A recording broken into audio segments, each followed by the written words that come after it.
Hello, my name is Jesse Zavala, and for this assignment, the Motion Makes Sound assignment, I wanted to do something practical, useful, something that the everyday person could use.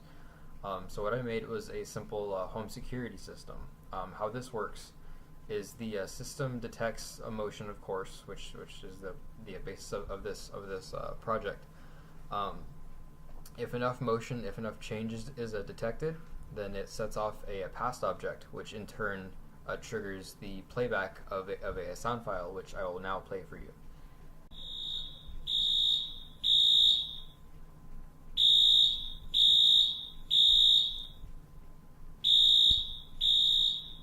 So as you can see, it's kind of loud, kind of annoying, something that would, be useful in a alarm system.